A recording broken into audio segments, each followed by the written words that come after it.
उत्तर pension association के महामंत्री के कोहली जी,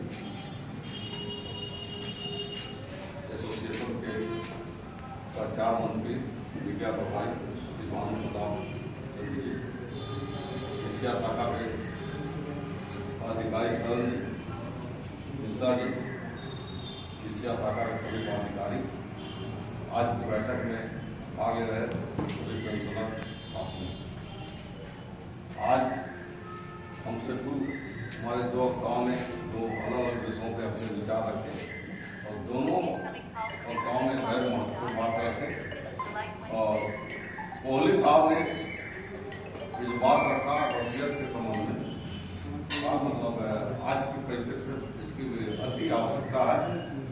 जीवन है, आप लोग जो देख ही रहे होंगे व्हाट्सएप क्या हो जा रहा है कोई जानता नहीं है।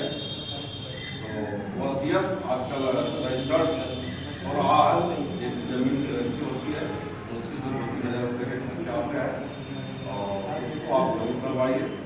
इसके साथ जो आपने कोहली साहब ने सुझाव दिया है अपना वसीयतनामा संबंध, एक चीज इसमें मैं ऐड करना चाहूँगा कि जो भी सेटलमेंट से संबंधित जो पेपर जो आपको मिले हैं उसको जैसे कि आपने मिला इसकी बात कर दिया या जो स्टेटमेंट के आसपास जाते उसमें क्लिक कर लेते हैं तो अपना पढ़े होंगे, लगभग 80% 90% लोग उसी तरह कर लेते होंगे। एक बार इस वीडियो में एकदम ध्यानपूर्वक अपना नाम, पत्नी का नाम, बच्चों का नाम, date of birth, PAN card, Aadhaar card, मतलब जो भी आपके जो इन्फॉर्मेशन वीडियो में आते हैं उसको आप पढ़ लीजिए और उसको एक बार जो ओरिजिनल डॉक्यूमेंट है उससे मिलाने का काम कर दीजिए। तो वो इससे ये फायदा होगा कि अगर कहीं इस पेपर में कोई डेट ऑफ बर्थ की गलती हुई, आधार कार्ड की कोई गलती हो गई, कहीं नाम में किसी के नाम में, हमारे बेटा की, बेटी की, पत्नी की आई हो जाए, ई हो गया, शीला का होता है, शीला का 2 होता है, SSIL होता है, SSEL होता है, लेकिन जो आधार होगा तो इन सब चीजों को अगर आप देख लीजिएगा तो वो तत्काल अभी आप उसको एप्लीकेशन डाल दीजिएगा या जिस तरीके डाल दीजिएगा तो वो ठीक हो जाता है। उसमें दिक्कत क्या होती है कि खुदा खास्ता जब है जीवन है तो बयान है, आदमी कल नहीं रहेगा। तो ओरिजिनल पेंशन जो पेंशनर है उसके बाद जब ये पीडो का पेंशन होता है या डिपेंडेंट का पेंशन होता है, जब वो अप्लाई होता है बैंक में अप्लाई हुआ तो पता लगा कि पत्नी का नाम मेल नहीं खा रहा है या बच्चों का नाम, अब वहां पे समझिए कि 6 महीना साल भर कुछ केसेस ऐसे रहे सीमान में 2-2, 3-3 साल से उसको पवित्र पेंशन एसोसिएशन हुआ तब जाके ये सब नाम ठीक हो। ये काम आपसे जो भी लोग आए हैं मैं आपसे पुनः एक बार निवेदन करना चाहूँगा कि बार जाइए तो एक बार पेपर को ध्यान उसको नहीं जल्दीबाजी में हम खुद नहीं ठीक से पढ़ाए, हम भी एक दिन सोचे कि उसको ध्यानपूर्वक ये पढ़ने का काम करेंगे। ये काम आप लोग अवश्य कर लीजिए, जो अपने सहयोगी उनको बताने का काम करें। इसके अलावा अभी हम लोग हमारे कार्यकारी अध्यक्ष रमन साहब ने अभी ये आपके हमारे सन जी ने बताने का काम भी किया, जो एक उपेंद्र पासवान का केस 23 साल पुराना केस था और जो अवधेश चौधरी का NPS से कन्वर्ट होकर OPS में ये दोनों केस आपसे इसलिए मैं चर्चा करूँ, दोनों केस वास्तव में सबसे बड़ी बात है कि बहुत पुराने, उपेंद्र पासवान का 23 साल पुराना केस था और चौधरी वाले भी पुराना था। पुराने केस में कितनी समस्याएं होती है, रिकॉर्ड से लेकर हर चीजों की समस्या होती है और देखिए हर चीज का स्टेटमेंट का नियम कानून अपने जगह पर है। दिक्कत ये होता है कि नियम पूर्वक रहने के बाद भी आप अपनी बात को जब प्रॉपर तरीके से प्रॉपर प्लेटफॉर्म पे नहीं रख पाते हैं तो आपका समस्या का समाधान नहीं हो पाता है। तो समस्याओं के निराकरण में इस मामले को किस तरीके से रिप्रेजेंट किया गया, प्रस्तुति कैसा किया गया, ये सबसे बड़ा महत्वपूर्ण बात होता है। और इस मामले में हमारे रमन साहब को मातहत है, ये रमन साहब मातहत मैंने उसमें एकदम महारत है और और सेवानिवृत्त के बाद भी आप ही लोगों अपने ये पेंशनर कर्मचारियों के की सेवा में लगे, जिसके नाते दिनों दिन वो समझिए कि और उसमें ज्ञान में बहुत देर होती जा रही। अगर वही बैठ गया होते तो हो सकता है कि ज्ञान धीरे धीरे अपना ये खत्म हो जाता। तो आपका इस दिशा में जिस तरीके से केस को रखा और केस को पैरवी किया, वकील उनका बहुत महत्व होती है। डॉक्यूमेंट वही होता है, तथ्य वही होते हैं, वकील पे निर्भर करता है वकील उसको केस कहा जाता है, वही अच्छा होता है केस के। तो ये समझिए कि हमारे समझिए कि इस एसोसिएशन के सबसे अच्छे वकील जिसके नाते ये दोनों पाने के जो सेटलमेंट हुआ, इसके लिए मैं समझिए कि उत्तर रेलवे पेंशन एसोसिएशन के तरफ से, आप लोगों की तरफ से मैं रमन साहब का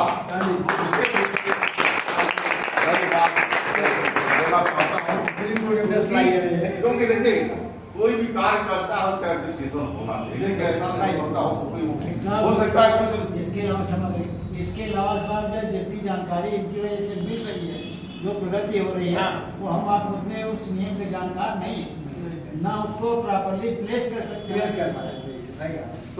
सर पर्सनल के हैं, इसलिए पर्सनल में ज्यादा इन्वॉल्व करते हैं, इनको अच्छा इन्फॉर्मेशन मिल भी जाती है, मतलब इनको मालूम है कि कहाँ से हमको पकड़ना है। तो इसके लिए क्या, इसके बाद जो सन जी ने 4 चांद का ये किया, तो अभी आपसे बता रहा हूँ कि इस समय कहीं कोई जवाब नहीं है कि वर्तमान समय में और इधर 2 सालों के अंदर उत्तर रेलवे पेंशन एसोसिएशन का डंका बज रहा, इसमें कहीं कोई ये नहीं है। अभी हम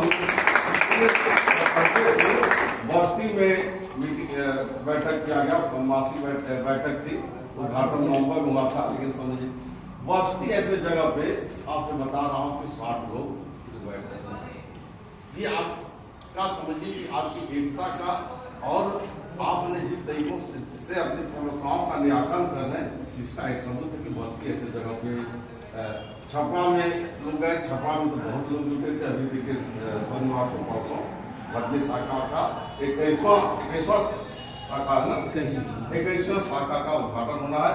इधर 2 साल के अंदर पूर्वोत्तर रेलवे पेंशन एसोसिएशन कई शाखा का गठन हो जाना, शाखा और सब शाखा बनने के बाद सब शाखा एक्टिव है। बलिया ऐसे शाखा समझिए कि 100 से ज्यादा मेंबरशिप पहुंच गई। बलिया अभी साल भर के अंदर उसका गठन हुआ, 100 से ज्यादा हो गया। तो दिनों दिन मतलब समझिए कि हम लोगों के मतलब आप सभी लोगों के सहयोग से समझिए कि संभव भाई आप लोग इस खराब मौसम में सभी लोग आने का काम के मामले का होता नहीं, कल होता है चले जाएंगे तो कहीं ठंडे लग जाए, कहीं मौसम होता है, तो ये सब बड़ी बात है।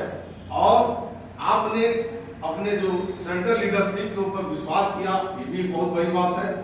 और इसलिए विश्वास किए कि आप जानते हैं कि हमारा किसी प्लेटफॉर्म से समस्या का निराकरण हो न हो, उत्तर रेलवे पेंशन एसोसिएशन के पास मेरी समस्या जाएगी तो उसको गंभीरता से देखा जाएगा, उसका निराकरण किया जाएगा। समय के लिए ऐसा है कि पेंशन वालों को कोई समस्या ही नहीं रहे, तो इसलिए और वर्तमान समय में हम लोग 97-98% जो भी समस्या आ रही है इसका निराकरण किया जा रहा है।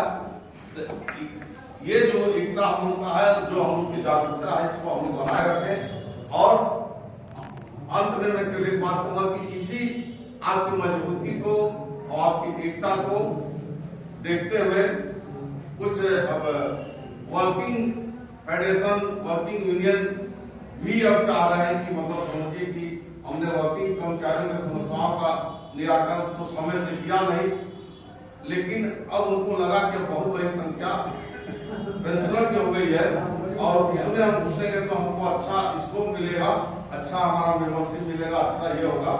तो उसके नाते ये लोग घुसने का काम किए हैं। एक फेडरेशन ने अपना एक यहाँ प्रभारी भी नियुक्त किया है। फेडरेशन जून जुलाई में पूरे इंडियन रेलवे पे जोनल रेलवे पे यूनियन गठित करने का काम करेगा।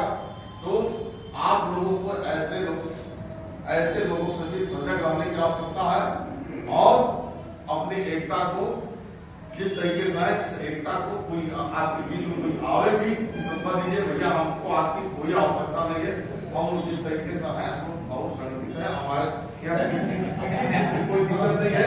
हमारी समस्याओं का समाधान आप जिस प्लेटफॉर्म पे वर्किंग कर्मचारियों की समस्याओं का निराकरण कर रहे थे आप करते रहिए, तो वही हम आपसे मतलब कामना करते हैं। उनकी समस्या का एक ही इशू अब तक सॉल्व नहीं हो पाया कि टीएनटीएस को चेंज करवा दिया जाए। अगर आज आपके अंदर शक्ति होती तो जैसे आज बिजली कर्मचारियों ने आज रात से स्ट्राइक कर दिया, 1 लाख कर्मचारी हम लोग 13 लाख कर्मचारी हैं।